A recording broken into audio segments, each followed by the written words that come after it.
మ్మ్, ఇల్లు బాగా గట్టిగా తీశారు గురువు గారు. నువ్వు కూడా నా గురించి గట్టిగా. తప్పకుండా గురుగారు. బాగున్నారా ఆంటీ? మీరుండగా మాకు లోటేంటమ్మా భట్టు. భట్టునా? ఆంటీ అలానే పిలుస్తారా? బాబు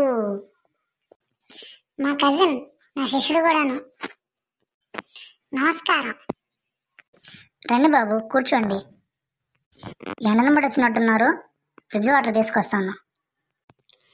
గురువుగారు, ఈ సామాను గట్రా మనం స్పాన్సర్ చేసినవేరా? వీళ్ళు మిమ్మల్ని బాగా నాకేసినట్టున్నారు గురువుగారు. నాకితే నాకేర్లేరా, సక్సెస్ అయితే అదే హ్యాపీ. ఈ మధ్య బాగా బిజీ అయిపోయినట్టున్నావు, రావటమే మానేసావు. మరి 6 o'clock jogging, 7 o'clock gym, 8 o'clock yoga, 6 pack కోసం ట్రైన్ కదమ్మా గురువు గారు. ఇక చాలా అపరాచారి.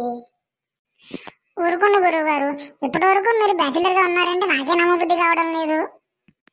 మనసుకు నచ్చిన అమ్మాయి దొరకాలి కదరా చారి. ఏమంటారంటే? అవునమ్మా, నీకు వయసు కూడా అయిపోతుంది కదా. భలేవారండి మీరు. మా గురువు గారికి వయసు అయిపోవటమా? మొన్నటికి మొన్న పెళ్లి జరిపిస్తుంటే ఆ పెళ్లి కూతురే మా గురువు గారితో లేచిపోవడానికి సిద్ధపడింది. ఏంటి గురువు గారు చెప్పరు? ప్రతి పెళ్లిలో కామన్ గా జరిగేదే కదరా. ఆంటీ గారు కూడా వినే ఉంటారు. నేను ఎక్కడా వినలేదే. చెప్పుకోవట్లేదేమో.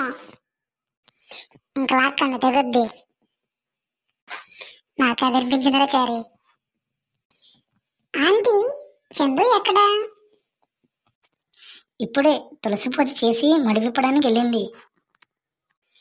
ఒరే చారి, చందు గురించి చెప్పడం కాదురా, పద్ధతికి పరికినే చుట్టినట్టు ఉంటుందిరా. మీరేమో పాడకి పంచి కట్టినట్టు ఉంటారు. సెట్ అవుతుందా? నీ పిల్ల పువ్వు మాటలు